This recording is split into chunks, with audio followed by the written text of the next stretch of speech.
vida e na sua, para nos reconciliar com Deus.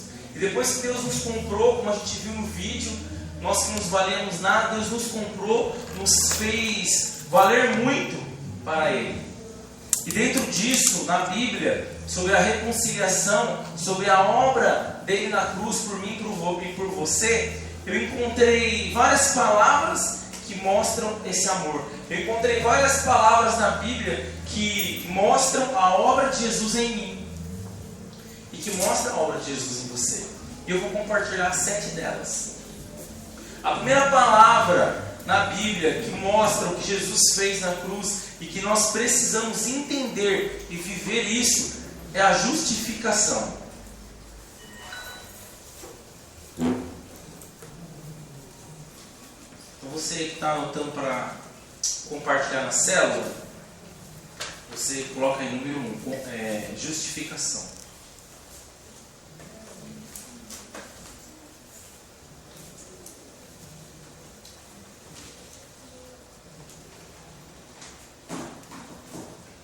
Alguém sabe o que é justificação? Quem é que gosta de se justificar? Ninguém, né? Eu vou dizer alguém que gosta muito de justificar. Bom, seu marido. Por que vocês deram risada? Não sei por que de tanta risada. Seu marido, ele justifica muito algumas coisas, principalmente quando queima a luz. Aí quando ele fala depois, é um tipo de justificação, não é? Ele está justificando algo, mas não resolve. Só que a justificação de Jesus foi ao contrário.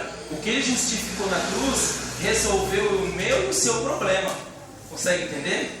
Então a justificação, para quem não sabe, é um tipo de autorização que nós cremos em alguma coisa. Essa é a definição dessa palavra. Então quando Jesus morreu na cruz, Ele justificou a minha vida e a sua, porque nós cremos no que Ele fez lá naquela cruz.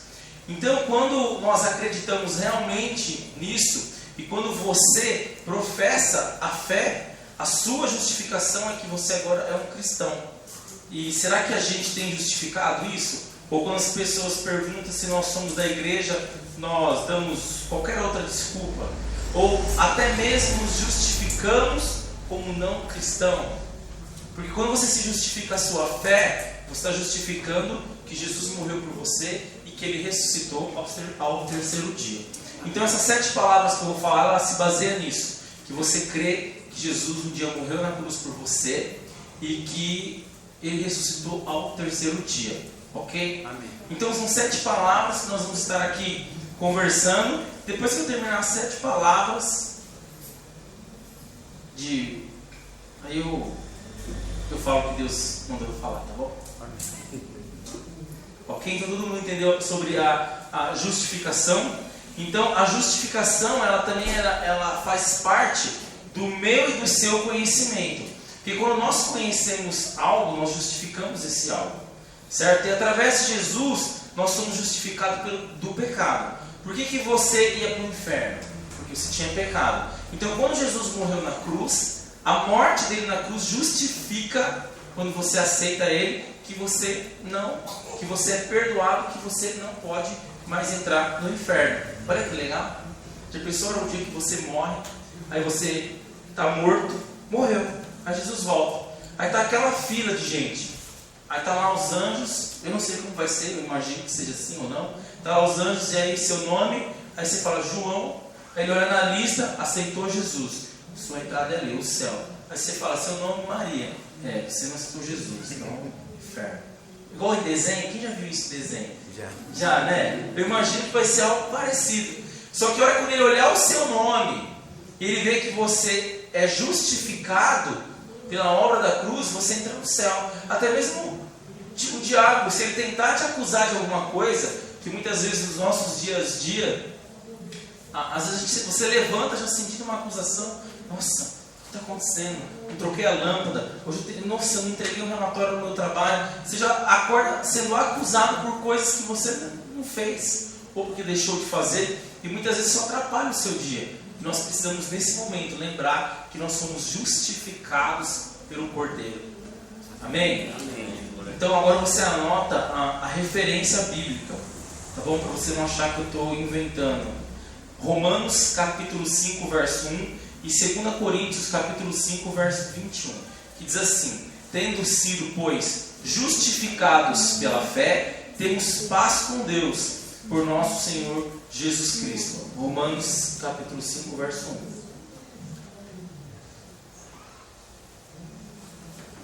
Olha como isso é importante. Quando nós aceitamos a cruz, nós somos justificados pela fé que temos em Jesus. E olha o benefício, nós temos paz com Deus. Quero te dizer, se você tem vivido uma vida sem paz, é porque você ainda não aceitou essa justificação. É porque está faltando você entender que Jesus já morreu por você, que Jesus já pagou um alto preço, Ele verteu todo o sangue dele por você, para que você tenha a paz com Deus. E um exemplo disso é roupa suja. Quem aqui já viu roupa suja? Já, né? Você já viu que quando você lava, quando você coloca a cândida, você coloca os produtos, lava, bate, ela sai limpa? Verdade. Não é verdade? Muitas vezes é assim que eu e você somos. Nós éramos sujos, igual uma roupa. Aí nós tomamos um banho de sangue de Jesus, que a Bíblia diz que Ele nos deixa branco como a neve. Fomos lá sacudidos lá na máquina de lavar e saímos novos. Nós éramos sujos, usados. Agora quando a gente usou um vente, para você usar um vente, uma cândida, numa roupa muito suja, ela vai ficar como se fosse nova. É como diz o comercial, branco como branco. Esses dias eu tinha uma camisa branca e lavou uma vez, lavou duas e não limpou. Eu falei pro Fernando, vamos comprar vente. Tá na televisão, né? Aí a Fernanda tá trabalhando no final do mercado. E comecei a ler. Nossa, eu não sabia, ele deixa 3 vezes branco. Eu falei, mas será que é verdade? Aí comecei a pensar, nossa Senhor, eu precisava ter um vente espiritual, né? Se Deus inventasse um vente, você vinha na igreja, despejava um vente em você. Crente 3 vezes mais crente, já pensou? Já pensou? Eu comecei a pensar, né? Ó Espírito Santo, você é o meu vente. Porque quando eu tenho contato com você, quando eu sou cheio do Senhor, eu começo a me renovar. Amém. E nós precisamos disso. Precisamos ser assim. Ter um renovo de Deus, através do que? Da justificação. Da fé nele, que vai nos trazer a paz. Ok? Todo mundo entendeu? Número 2. A reconciliação.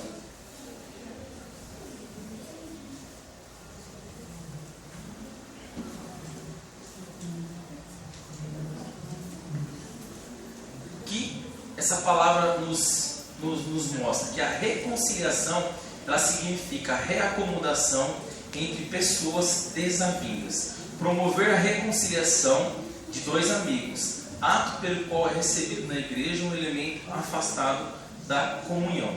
Então a reconciliação nós vemos de várias maneiras. Que nós vemos isso muitas vezes na igreja. Chega o homem vem para a igreja e está separado da mulher, ele aceita Jesus, vai e volta para a sua mulher, meio separado, fala de Jesus, ela vem para a igreja, eles reatam o relacionamento, vão para o encontro, se batizam e ficam firmes na igreja. Eles se reconciliaram entre eles. E só que lá na cruz, Jesus reconciliou eu e você com Deus.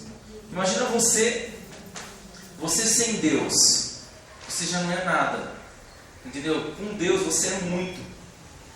E quando Jesus morreu lá na cruz, a Bíblia diz que houve uma reconciliação entre nós. E a referência disso está em 2 Coríntios, capítulo 5, verso 18. Que diz assim: e tudo isto provém de Deus, que nos reconciliou consigo mesmo por Jesus Cristo, e nos deu o ministério da reconciliação. Olha como isso é poderoso. Quando nós aceitamos Jesus, Ele nos deu o encargo e o cargo de termos um ministério dentro da igreja, que é o ministério da reconciliação de pessoas. Imagina você poder pegar uma pessoa que você não conhece, falar do amor de Deus e levar ela até Jesus. Quando você faz isso, você reconciliou essa pessoa que era inimiga de Deus e você tornou ela amiga de Deus. Amém. Eu te pergunto, quantas pessoas você já fez isso? Quantas pessoas, desde quando você se converteu, você já reconciliou ela com o Senhor? Ou as mesmas pessoas que você conhece, elas continuam amigas do mundo? É para eu pensar isso? Eu penso nisso todos os dias. Todos os dias que eu vou onde meu pai mora, eu vejo os meus amigos do passado, os colegas, eu fico pondo na lista daqueles que eu já falei do amor de Deus, daqueles que eu preciso falar do amor de Deus. Porque a gente, antes de vir para a igreja, a gente conhece muita gente perdida. Quando a gente vem para a igreja, a gente agora começa a conhecer só os irmãos. Às vezes a vida da igreja nos faz com que a gente só fique aqui na igreja. Nós temos a célula, temos o encontro, isso é muito bom, nós vamos evangelizando as pessoas e vamos se agregando. E às vezes as pessoas que a gente conhece, a gente fala de Jesus, mas eles acabam esquecendo dela depois. E nós precisamos do quê? Reconciliar o maior número de pessoas possíveis para com o Senhor. Antes de começar a palavra, eu estava conversando com o Arilton e nós falamos isso. Nossa maior preocupação tem que ser quantas pessoas a mais vamos reconciliar com Deus. E não se preocupar com as desavenças, com as coisas que acontecem no dia a dia, mas se preocupar com as pessoas que não conhecem o Senhor. Essas sim são as pessoas que nós temos que nos preocupar. Porque conosco o amor de Deus já foi derramado em nós. E se você não sente esse amor, você precisa pedir para Deus, falar: Deus, eu não consigo sentir essa reconciliação com o Senhor, me ajuda. E agora eu e você reconciliados nos tornamos o quê? Os amigos de Deus. A Bíblia diz sobre os amigos do noivo. Em João capítulo 3, quando você começar a ler o comecinho, João começa a dizer sobre a vinda de Jesus. João está batizando e ele fala: onde estão os amigos do noivo? Os amigos de Jesus. Ele está falando de nós que estamos reconciliados com Ele. Porque quando a gente tem um amigo assim, de carne e osso, quando a gente briga e depois a gente volta a ser amigo, que se reconcilia, aquela amizade ela volta tudo de novo. E é assim com Deus. Então nós precisamos expor Jesus às pessoas, para falar do seu amor e levar as pessoas a se reconciliar com Deus. Tá bom? Em Romanos capítulo 5, verso 10 e 11, diz também sobre isso. Diz assim: porque se nós, sendo inimigos, fomos reconciliados com Deus pela morte do seu Filho, muito mais, tendo sido já reconciliados, seremos salvos pela sua vida. E não somente isso, mas também nos gloriamos em Deus por nosso Senhor Jesus Cristo, pelo qual agora alcançamos a reconciliação. Então a morte de Jesus, ela nos mostra muitas coisas: justificação, a reconciliação. A morte de Jesus mostrou a nossa reconciliação com o Senhor. Vocês conseguem entender isso? E quando nós entendemos isso, o perdão de Deus vem sobre as nossas vidas. Nós conseguimos sentir o perdão de Deus. Eu não sei se você, antes de vir para a igreja, às vezes até mesmo da igreja, às vezes você fazia algo para alguém que você sabia que você magoou, e aí você até ia lá, pedia perdão, mas você sentia que aquela pessoa não tinha te perdoado. Você já teve esse sentimento? Puxa, será que você acha que a pessoa não me perdoou ainda? Me olha diferente, me trata diferente. Foi mais ou menos isso que Deus restaurou entre nós. Quando Jesus veio, Ele restaurou esse pensamento de: será que Deus realmente me perdoou? Jesus, Ele quebrou isso para dizer: a minha morte, eu reconciliei você com o Senhor. O Senhor te perdoou. E nós precisamos o quê? Entender isso. E agora eu quero dizer: quantas vezes nós somos desconciliados, nós estamos brigados com parentes, com os filhos, amigos e tantas outras pessoas, até mesmo muitas vezes no trabalho. Pessoas que traíram a nossa confiança por algum momento, entendeu? Pessoas que contaram nossos segredos, ficamos muitas vezes inimigos dos nossos próprios amigos, pessoas como nós, no trabalho, na escola, e hoje a gente não consegue se reconciliar com elas. Dizemos que até perdoamos, mas não conseguimos mais nos relacionar com elas, e isso não é perdão. O perdão é quando a reconciliação acontece. Então, se alguém te fez mal, a pessoa foi lá e te falou algo, você não gostou, te causou uma mágoa, e você chegou nela: tá tudo bem, eu te perdoo, mas você não consegue mais ter contato com ela, você a evita, você não perdoou ela, você não se reconciliou com ela. Porque quando Jesus se reconciliou eu com Deus, ele se comunicou comigo. Ele não fica pensando assim de mim, morri pelo Leonardo, mas agora não sei não, hein? Vou ficar um pouco distante dele, não sei. Não é assim que Deus pensa. Ele me perdoou e ponto final. E quando o Leonardo erra, Deus me perdoa também, ponto final, porque Ele quer que eu me reconcilie com Ele. E aí com as pessoas é a mesma coisa. Às vezes temos tantas pessoas que nós não conseguimos nos reconciliar, e nós precisamos estar atentos ainda. Porque se o próprio Deus se reconciliou comigo, que não valia nada, quem sou eu de não me reconciliar com o meu próximo? Fala para o irmão que está do seu lado. Você já se reconciliou com o seu próximo? Você já reconciliou com o seu próximo. Lembra que Deus se reconciliou com você. Lembra que Deus se reconciliou com você. Então, irmãos, vocês pensem nisso. Tá bom? Lembrando que eu não conheço ninguém, não conheço profundamente. Então, se a palavra falar com você, não me culpe. Culpe a Jesus. Tá bom? Amém. Número 3, a regeneração. Vocês sabem o que é regeneração? Vou explicar para vocês. Segundo o nosso dicionário, é a ação ou efeito de regenerar-se e regenerar alguma coisa. É uma renovação moral, é uma reforma no sentido de melhorar alguém, é a reconstituição de algo ou órgão destruído ou arruinado. Existe um órgão no nosso corpo que, se você cortar, ele cresce. É o rim ou é o fígado? Ninguém sabe. Ou é o rim ou é o fígado? É o fígado. O fígado, se você cortar um pedaço do seu, ele cresce, porque ele se regenera. E Jesus também fez isso na cruz por nós. Através da morte e da ressurreição de Jesus, o nosso espírito que estava aqui dentro morto, através desse processo da regeneração, está lá em João, capítulo 3, verso 3. Ele, junto com a nossa alma e com as nossas emoções, ao acertar com Jesus, ele foi regenerado, ele tomou a vida.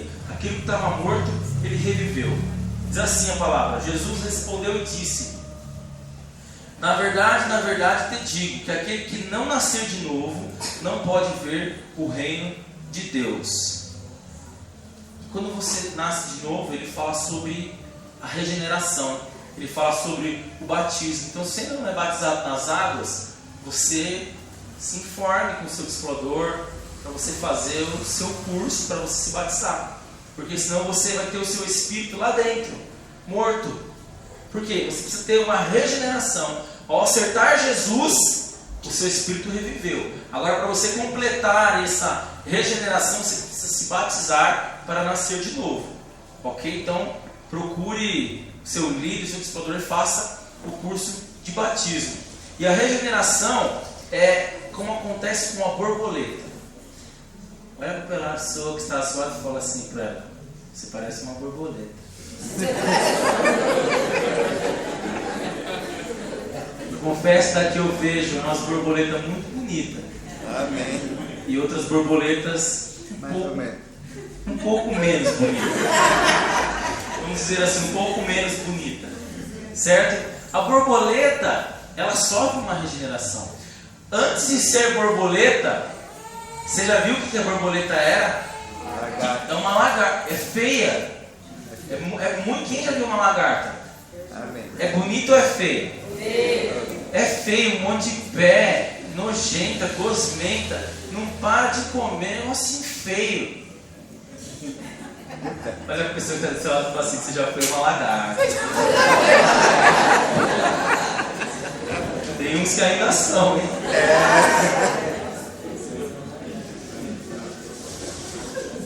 Irmãos, o que a lagarta é? A lagarta não é atraente. Quem aqui teria uma lagarta de estimação? Não. Ninguém. A lagarta, ela vive se rastejando. Pensa só, vive se rastejando, anda devagar, é lerda, não é nada viável. Só que quando ela é regenerada, quando ela come, quando ela chega num certo ponto da vida dela, eu acho que ela deve pensar, nem sei se tem sério, mas eu imagino que ela deve pensar mais ou menos assim: eu vivo me rastejando, eu vivo engordando, sabe uma coisa, eu vou parar de comer e vou fechar minha boca para ver o que dá. Eu acho que ela pensa assim, aí ela escolhe um canto, gruda e fica ali. E aí vai virando um casulo, vai até fechar ela, e lá dentro acontece uma regeneração.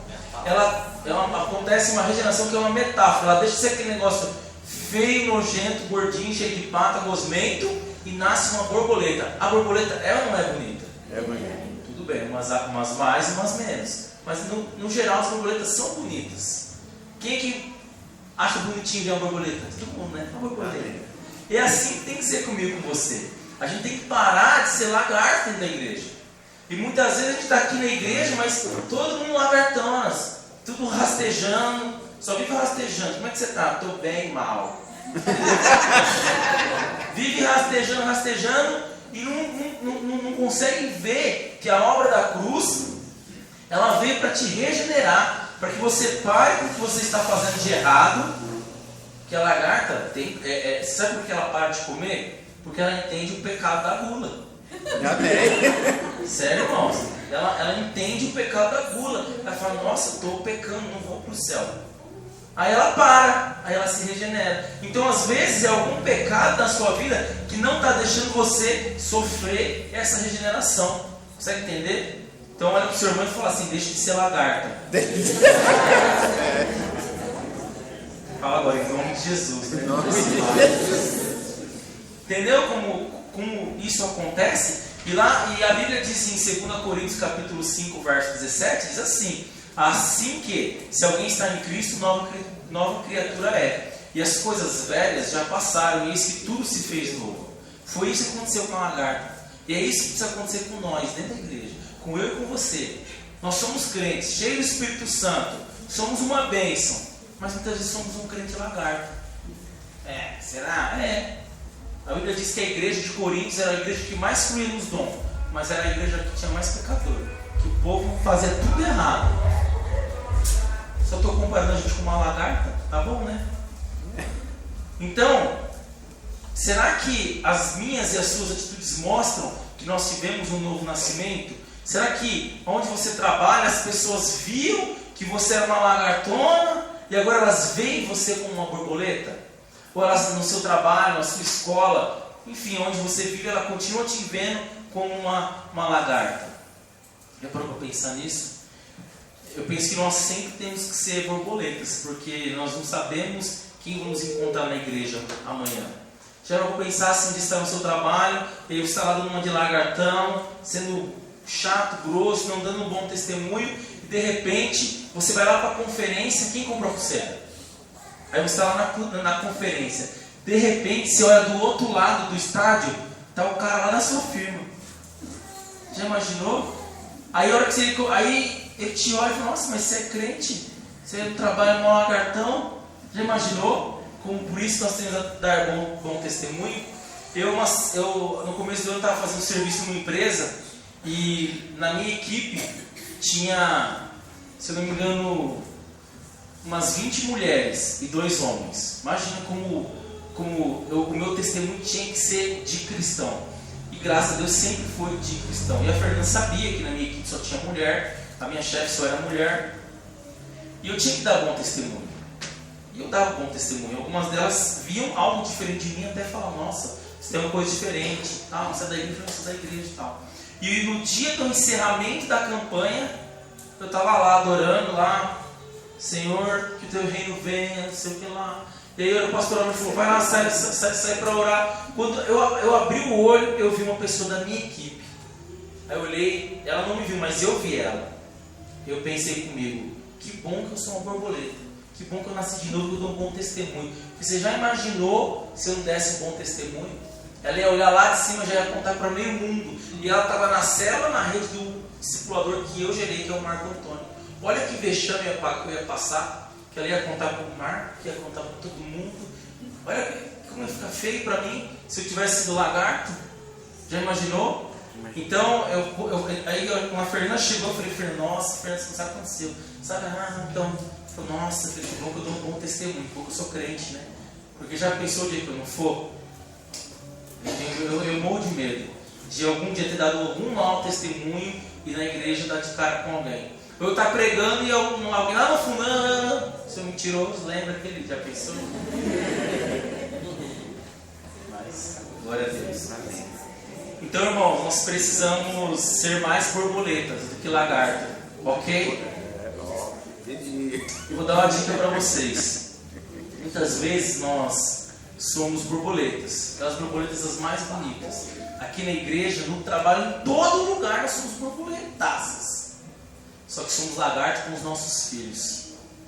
E muitas vezes nós não conseguimos enxergar isso, que na hora de falar com nossos filhos, na hora de educar os nossos filhos, tratamos eles como lagartas. E somos lagartos para eles e não ensinamos eles a serem borboletas.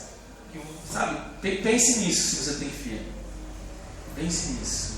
Não vou falar mais sobre isso, porque eu tenho me transformado numa grande borboleta com minhas filhas. Número 4, a redenção.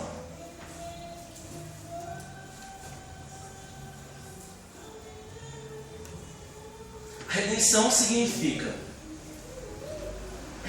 o ato ou efeito de redimir. É a teologia do resgate da humanidade pela morte de Jesus Cristo. O ministério da redenção. E se a gente olhar, né, na Bíblia, quando fala essa palavra, ela vem sempre com o R maiúsculo. Tá bom? Se você ler em qualquer livro, jornal, qualquer papel secular que não seja a Bíblia, e você vê a palavra redenção com R minúsculo, ele se trata da redenção de qualquer outra coisa. Quando o R for maiúsculo, esse livro que você está lendo, mesmo que seja secular, ele aponta para a redenção da morte de Jesus Cristo. Então, se você pegar qualquer livro de qualquer outra religião que eles citam a morte de Cristo como redenção, o R é maiúsculo. Tá? Isso é cultura secular, gospel, para você acrescentar aí no seu intelecto. Tá bom? E a redenção significa que o resgate. E foi justamente o que Jesus fez por mim e por você.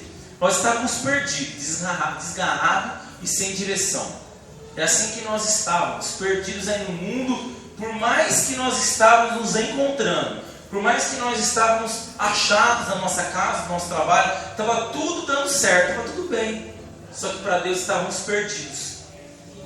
E aí Jesus viu isso e resolveu nos dar a direção. E decidiu nos resgatar, trazendo a nossa redenção através da cruz. Consegue entender isso? Pode ser que você esteja aqui perdido. E anota aí, 1 Pedro, capítulo 1, o verso 18 e 21. Eu vou ler aqui para vocês. 1 Pedro, capítulo 1, do verso 18 ao 21.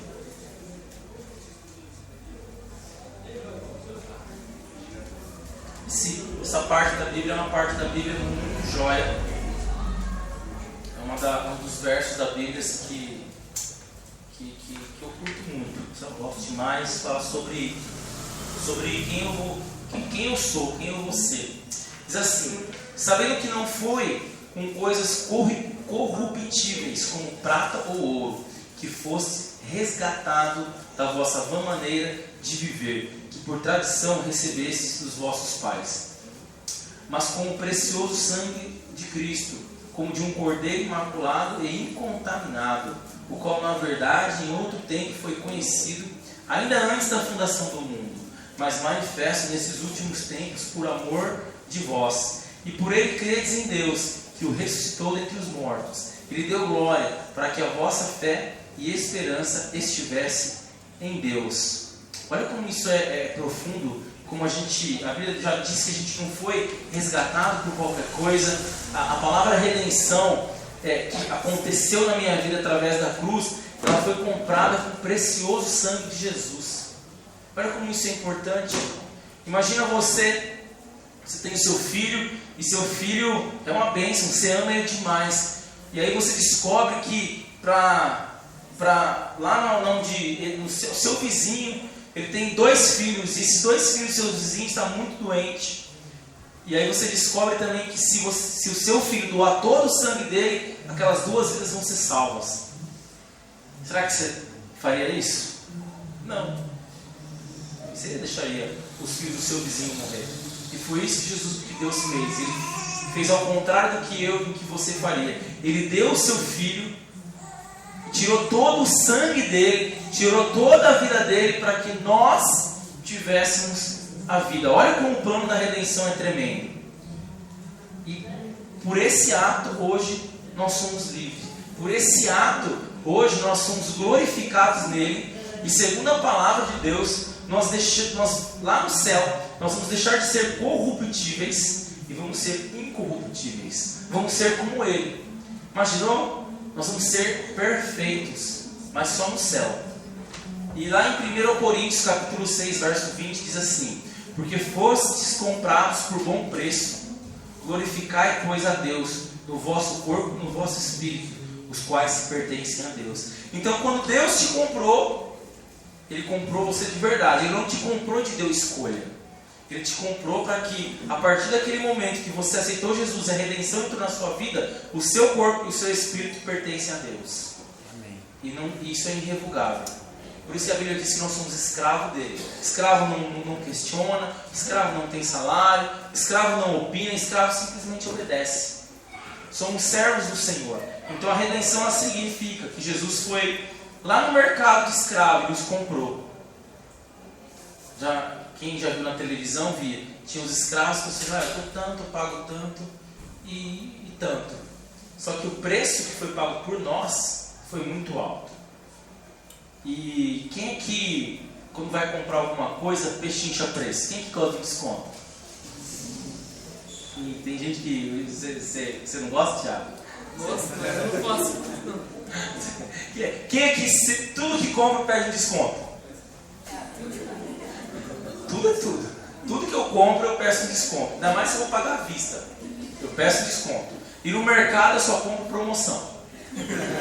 Sério? Tô errado? Tô errado? Tô oferta. Em casa sempre vem jornalzinho de todos. Aí eu pego, olho e começo a circular a oferta para mim comprar só a oferta. Aí como os mercados eles cobrem um do outro, eu junto aquele monte de jornal, circulo a oferta, vou em um só. Tô errado? Vou ficar andando de mercado em mercado? Não. Vou em um só, compro e tudo certo. Mas não é verdade? Agora pense comigo. Jesus não pechinchou nada por nós. Jesus podia chegar no diabo e falar: tá bom, diabo, então vamos fazer o seguinte, dá um desconto aí. Eu vou comprar todos. Não é assim? Imagina, você vai na sorveteria. Alguém aqui tem sorveteria? Ninguém? Você vai lá no Júnior comprar um pipa. Pronto. Aí o Júnior só tem 10 pipas e cada pipa custa R$1, dá R$10. Aí você chega no Júnior, só tem 10, faz um desconto, eu levo todos. Aí você fica lá, pechinchando, tá bom, vai, faço por R$9,99. Você tá bom. Foi um desconto. Agora Jesus não teve isso. Jesus chegou e falou: Satanás, eu vou comprar todos, aqueles que já existem, que vão existir, que já existiram, eu quero todos. Ele não pediu desconto. Ele só pediu o preço. Satanás, qual é o preço? Eu quero o seu sangue, sua morte, te arrebentar, te moer, eu vou acabar com a sua vida. Jesus, tá bom. Não teve pechincha. Olha como Jesus nos ama. Olha como foi poderoso a morte dele para nós. Não teve desconto.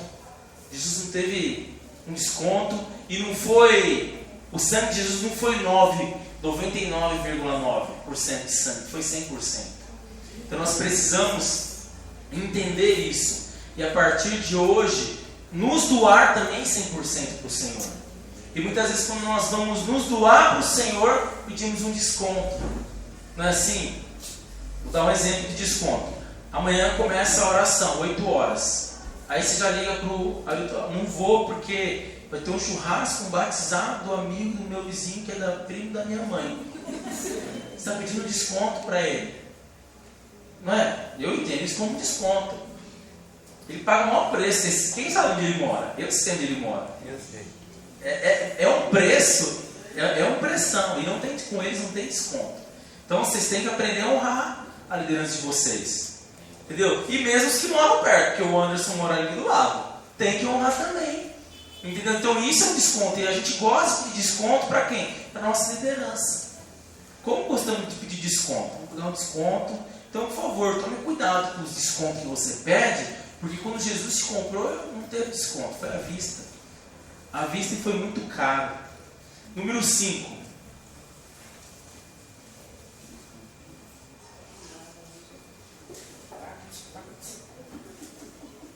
Número 5 é a identificação.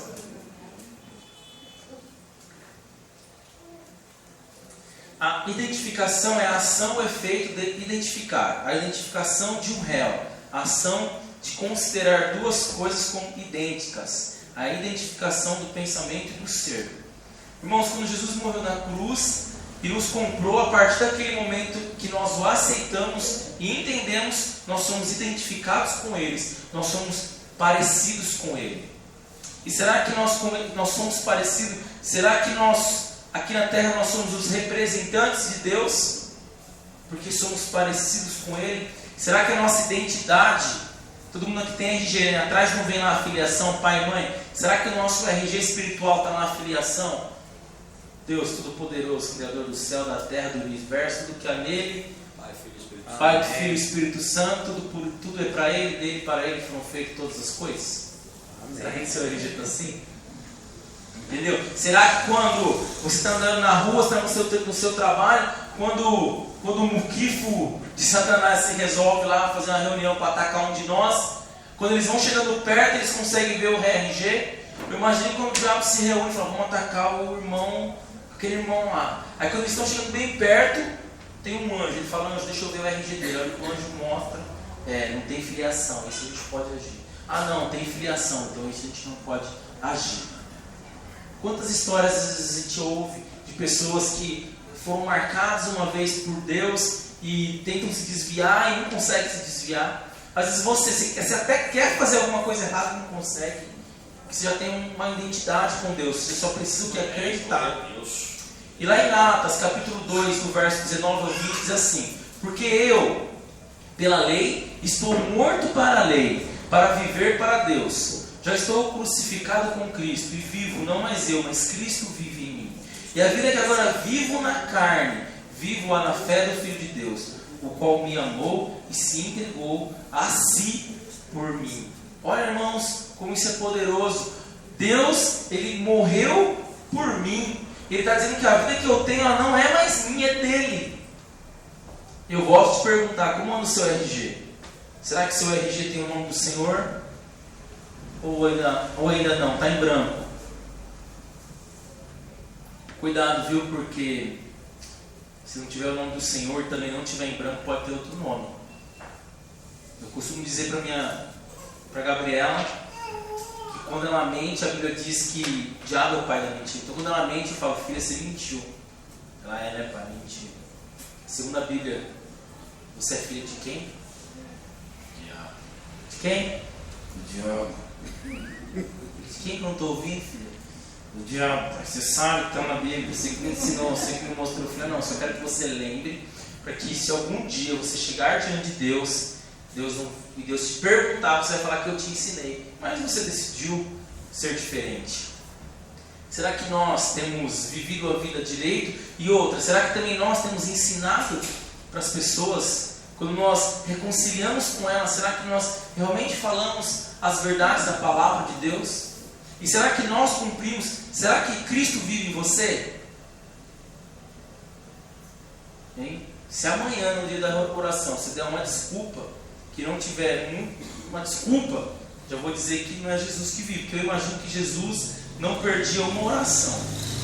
Pelo contrário, ele estava em todas, porque a Bíblia diz que dava a noite e ele se retirava para orar. E ele falava com os discípulos, subia ao monte e Jesus vivia orando. Então se algum dia você se pergunta, meu Deus, quanta oração nessa igreja? Saiba que Jesus vivia orando. E você não é mais de você, você é dele. E se ele vivia orando, ele quer que você faça o quê? Ore.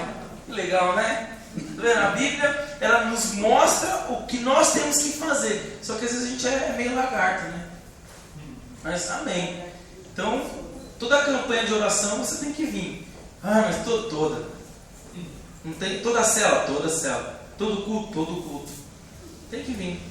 Mas se você trabalha, é diferente. Vai lá no trabalho, mas no dia que você não trabalha, você tem que vir para a igreja, para a célula, para a oração, porque essa era a vida de Jesus. O número 6, a santificação.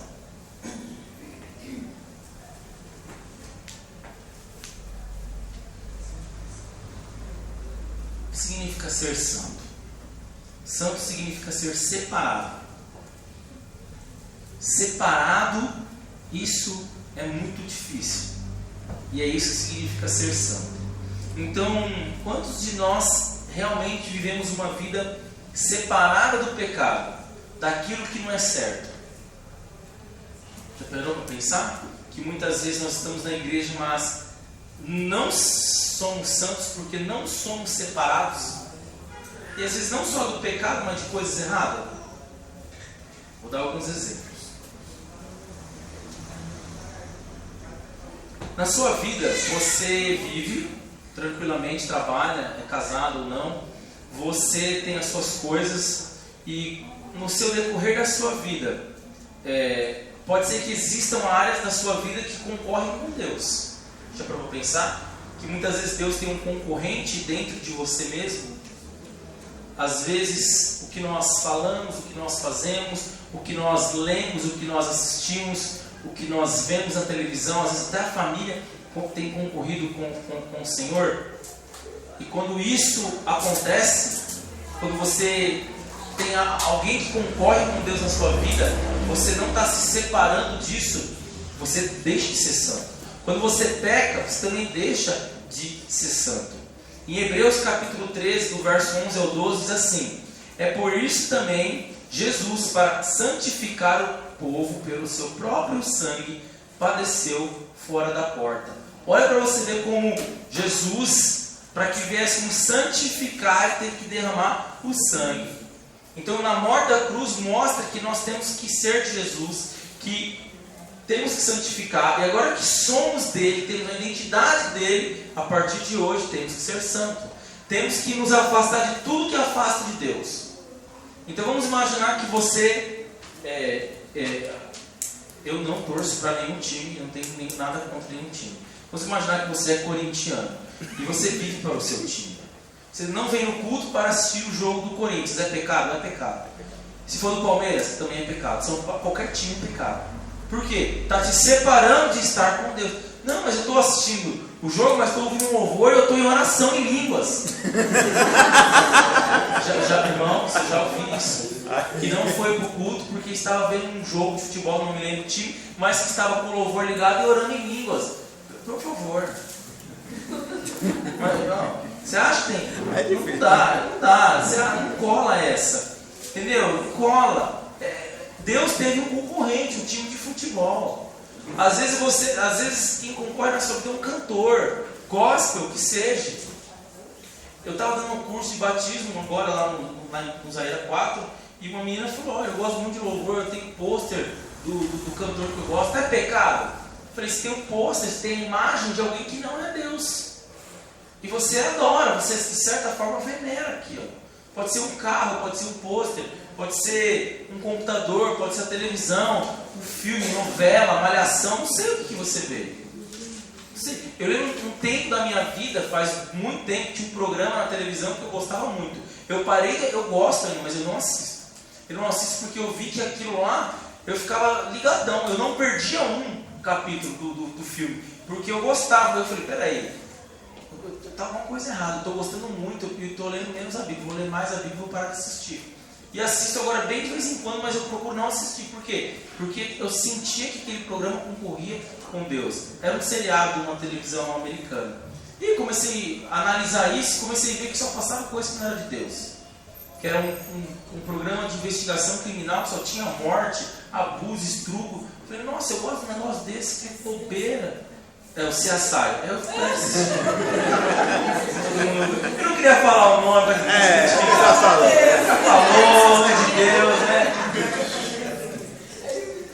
Então eu assistia o CSI em Nova York, em Los Angeles e em Miami. Assistia e eu não perdia um tal. Às vezes estava na igreja em comunhão com os irmãos, eu acabava a oração, aí em vez de ficar para conversar, eu ia embora. Um dia eu falei: está tudo errado. Falei: paramos de assistir esse programa aí. Nunca mais, tem já uns 4 anos que a gente não assiste. Faz muito tempo. Mas eu vi que isso concorria com Deus. Porque eu ia para minha casa ver algo que aparentemente não era normal, mas era anormal, porque mostrava como matava e arrancava as evidências para a polícia descobrir. Só tinha como, eu falei, nossa, está tudo errado, preciso ficar na igreja com os irmãos. É melhor alguém vir na minha casa, eu ter um tempo de comunhão e conversar, de discipulado, do que assistir isso. E eu lembro que tinha o dia certo que passava. Aí a gente tinha a TV paga e passava um atrás do outro. Naquele dia eu não marcava ninguém para vir na minha casa. Olha, lagarta, aprisionado no casulo, não tinha virado borboleta, mas aí a luz veio. Falei, opa, está concorrendo com Deus, estou deixando de ser santo.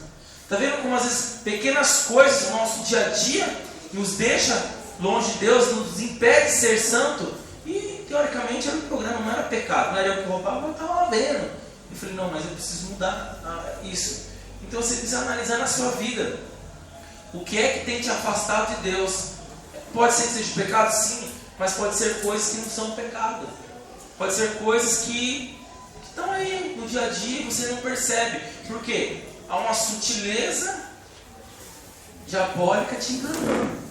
E hoje eu creio que Deus vai abrir os seus olhos, como um dia abriu o meu. E em João capítulo 17, no verso 16, diz assim: olha o que Jesus está dizendo. Eles não são do mundo, como eu também não sou. E isso é antes do que Jesus pede. Jesus está ali pronto para ir para a crucificação. E Jesus vai orar. E Jesus começa a falar para Deus: eles não são do mundo, como eu também não sou. Aí depois Jesus vem falar: então, Senhor, o Senhor santifica-os na verdade, na tua palavra. Porque quando nós conhecemos a verdade, ela vai nos libertar e vai nos santificar. Então, se você não tem sido santo, é porque você não tem lido a verdade, não tem lido a palavra. Eu lembro uma vez que um dos nossos líderes estava passando uma dificuldade, e eu comecei a conversar com ele. Quando alguém vem com uma dificuldade, eu gosto de entrevistar, perguntar até o sabonete que usa, porque às vezes, vai estar usando um sabonete que tem um chifrinho, não sei. Tem tantas coisas aí que a gente ouve. E aí eu falei, você lê a Bíblia? Leio. Tá. Ele falou, não, mas eu descobri. Ele lia tipo uns 5, 6 livros gospels de cristãos, mas ele deixava de ler a palavra. Eu falei, para de ler o livro que os outros escreveram de Deus. Vai ler o que Deus quer falar com você. Ele mudou, ele parou aí diminuiu, começou a ler um livro desses gospels que nós temos, que são bons, são literaturas maravilhosas, mas aumentou a intensidade em ler a palavra. Os problemas deles foram sanando. Por quê? A própria verdade entrava. Porque muitas vezes esses livros, que são muito bons, são todos de Deus, mas às vezes só são estratégicos. Você tem as citações da Bíblia para provar que aquilo é de Deus, mas muitas vezes são muitas teorias de revelações de outras pessoas. E muitas vezes você tem que ter um tempo de ter as suas revelações. Entendeu? Muitas vezes é muito bom comer na casa dos outros, não é? Quem gosta? É bom. Mas chega uma hora que enjoa. Chega uma hora que você quer a comida da sua mãe, do seu pai, a sua, do seu marido. Por quê? Porque é lá que você vai ter o aconchego. Então ler o livro secular é muito bom, ler os livros gospel secular. Eu aconselho, compre. Você quer dar um bom presente para alguém? Não dê um perfume, não dê uma roupa, dê um livro. Que a Bíblia eu sei que ele já tem. Espera. Dê um livro. É melhor ler coisas de Deus do que às vezes ficar voando. Dê um livro. No meu aniversário, se você quiser, me dê um livro. É um bom presente. Entendeu? Mas tem hora que a gente precisa ler e receber direto de Deus. Não é pegando um bom livro que tem uma super revelação que vai mudar a sua vida. Tem alguns livros que ajudam sim, mas muitas vezes precisamos comer da própria palavra. Entendeu? Se a ovelha só ficar comendo ração e não tiver a vitamina da grama, ela vai para o saco. Ela não vive. Você pode ver que essas pessoas que criam animais, os animais, eles comem sim de rações, de anabolizantes, enfim, para vir uma carne mais gordinha para a gente. Mas tem que comer o dali, natural, a grama. Porque lá foi assim que Deus fez. E muitas vezes é com nós. Nós precisamos voltar a ler a palavra. E muitas vezes você está engajado com Deus, mas você lê livro, mas você não lê a palavra. Você conhece a Bíblia, mas não de ouvir de Deus, mas de ouvir das outras pessoas. E nós precisamos ler a palavra. O Espírito Santo disse que vai nos ajudar a lembrar tudo que nós vimos na palavra. Não no livro dos autores que nós conhecemos. Mas é uma bênção, compre. Tenha livros na sua casa. Eu tenho milhares não. Eu tenho centenas de livros. Compre livros, é uma bênção ter livros. E número 7, o último, a glorificação.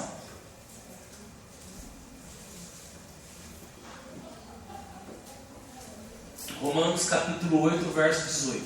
Diz assim: porque para mim tenho por certo que as aflições desse tempo presente não são para comparar com a glória em que nos há de ser revelada. Em Romanos 8,30: e aos que predestinou, a esses também chamou, e aos que chamou, a esses também justificou, e aos que justificou, a esses também glorificou. Então você está vendo que nós começamos lá na justificação, terminamos na glorificação, e vimos que todas as palavras elas são um conjunto daquilo que Jesus nos predestinou, daquilo que Jesus nos chamou para que todos nós íamos cumprir a obra dele aqui na terra. E hoje nós somos glorificados por Jesus. E a Bíblia já está nos garantindo que nada do que nós íamos passar aqui na terra, nenhum problema, nenhuma situação, nada que te aconteça aqui, ela é comparada por aquilo que tem lá no céu. Entendeu? Conseguiu entender isso que Deus está dizendo para você? Não é o seu problema, a sua situação financeira, se você tem carro, se você não tem carro, se você tem mulher, se você não tem, se você é solteiro, viúvo, não sei qual é a sua situação. Nada disso vai te abalar, porque aquilo que tem lá no céu ainda vai ser revelado, nem nós sabemos. E eu imagino que não vem coisa ruim de Deus, só vem coisa boa. Só vem coisa boa. Então nós precisamos crer na glorificação, que Jesus ele vai nos glorificar, que nós temos que ter isso. Consegue entender? Ok? Todo mundo entendeu? Espero que vocês tenham, aprendido um pouco mais da obra da cruz sobre essas 7 palavras aqui que nós compartilhamos. Entendeu? E eu creio que Deus possa, através dessa palavra, desse ensinamento, Ele possa ter te esclarecido algumas coisas. Ele possa ter aberto a sua visão para a sua dificuldade, para onde você ainda não tenha tido a revelação do que foi a cruz por você. Tá bom? Para a gente encerrar agora, abre em Lucas capítulo 23.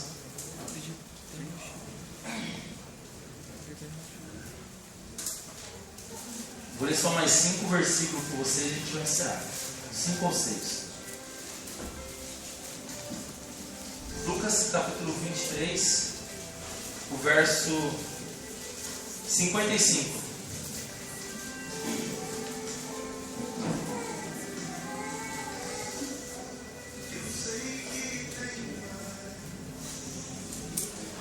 Lucas capítulo 23, verso 55. Todos acharam? Amém. Vou ler para vocês. Quando leu o 56, a gente já pula para o Lucas 24, verso 1, tá? Diz assim no 23, 55. As mulheres que tinham vindo com ele da Galiléia seguiram também e viram o sepulcro e como foi posto o seu corpo. No 56. E voltando elas, prepararam especiarias e ungüentos, e no sábado repousaram conforme o mandamento. No Lucas 24, verso 1. E no primeiro dia da semana, muito de madrugada, foram elas ao sepulcro, levando as especiarias que tinham preparado, e algumas outras com elas. No 2, acharam a pedra revolvida no sepulcro, e entrando não acharam o corpo de Jesus.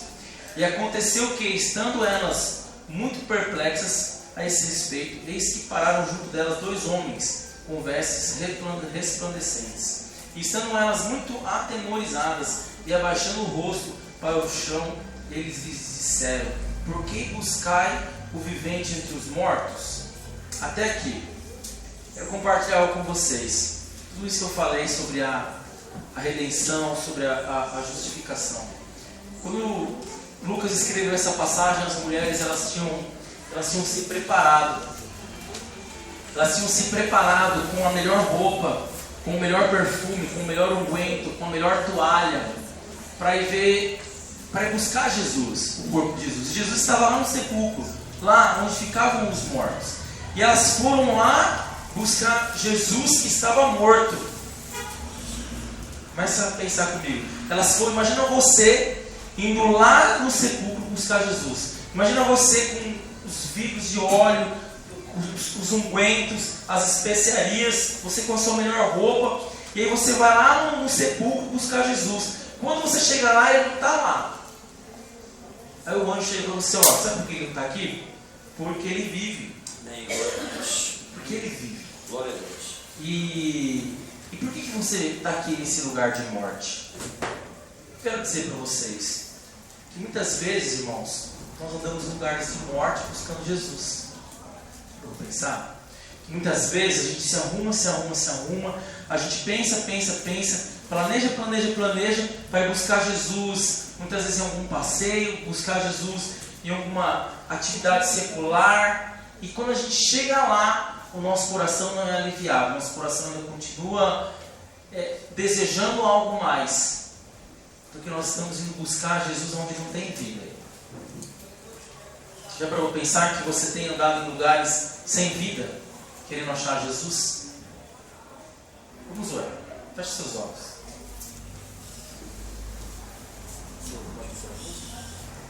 Feche seus olhos. Começa a analisar o seu coração agora. Você sabe que você precisa de Jesus. Você sabe que você precisa se entregar mais para Ele. Que os seus olhos precisam estar mais atentos a Jesus. Só que mesmo assim, você tem sido como essas mulheres. Você tem dado o seu melhor. Você está tentando ser o seu melhor. Só que o seu melhor você está indo buscar um lugar de morte. E você tenta, e você vê que a paz de Deus não vem. Você vê que a redenção, a reconciliação não vem. Você não se sente amado por Deus. Você não se sente justificado. Eu quero te dizer que você tem procurado Jesus no lugar de morte. E você precisa buscar Jesus no lugar de vida, porque a palavra de Deus disse que Ele ressuscitou. Que Ele ressuscitou e que Ele é Deus ressurreto. Eu queria orar por você. Se você tem buscado Jesus no lugar de morte, se você tem buscado Jesus em lugares que você não tem encontrado a vida, eu queria que você viesse até aqui na frente para mim orar por você. Se a sua vida tem sido uma vida difícil, uma vida de busca que você não aguenta mais. Muitas vezes você tem lutado contra você mesmo, contra os seus pecados, lutado contra as coisas do dia a dia, e você tem sentido opressões, você tem sentido que está tão difícil. Eu quero te dizer que você tem sido como essas mulheres. Você tem buscado e esperado Jesus, mas no lugar errado, no lugar de morte. E eu quero orar por você, mas você vem aqui na frente e eu oro por você. Se você se sente assim e você precisa da vida de Deus, da vida de Jesus, e você ainda não entregou a sua vida para Ele, se você nunca fez uma oração, Senhor, eu entrego meu coração para o Senhor, e você ouviu tudo isso, e você quer aceitar Jesus como seu Senhor e Salvador, vem aqui na frente e eu quero orar por você. Agora, se você já aceitou Jesus, se arrependa daquilo que você precisa se arrepender. Fale com Ele, se conserte com Ele, porque é um momento para você sair daqui consertado com Deus. Agora, se você precisa de aceitar Jesus como seu Senhor e Salvador, porque você só tem andado em lugares de morte, eu gostaria que você viesse aqui na frente para me orar por você. Agora, se não, vou entender que está tudo bem, vou ficar muito feliz, porque você vai ser glorificado lá no céu.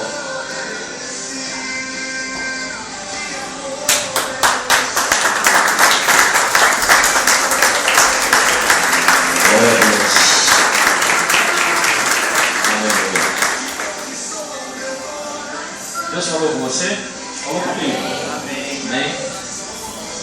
Irmãos, obrigado, Breno Leonardo, mais uma vez. Ser boca de Deus, ser canal de Deus, ser cristiano. Deus tem te usado com essa graça, com essa unção, para falar nas nossas vidas. Nós precisamos ser borboleta e não largado. Amém? Precisamos ser largado. É algo que entristece o coração de Deus, porque nós não estamos fazendo segundo os projetos e propósitos que Ele tem para a vida de cada um de nós. Nós precisamos ser borboleta de Deus. A lagarta ela fica presa, amarrada, a borboleta ela voa, ela vai longe. E é isso que Deus quer para as nossas vidas, caminharmos e irmos longe. Irmãos, deixa eu falar algo para vocês que Deus tem colocado no meu coração. Eu tenho falado isso aqui. Eu vou, todas as vezes que eu subir nesse púlpito aqui, eu vou profetizar isso na vida de vocês.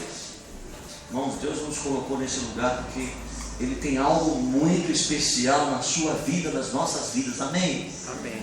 Deus nos colocou aqui para sermos boca de Deus nesse lugar, para sermos farol do Senhor, para clarear a escuridão de muitas vidas. Deus nos colocou aqui para sermos a ponte que vai ligar, né, a salvação à vida das pessoas. Para isso que Deus nos trouxe para esse lugar. Foi para isso. E justamente de encontro a tudo isso que foi falado, né? Amanhã nós começamos aqui, amanhã dia 28.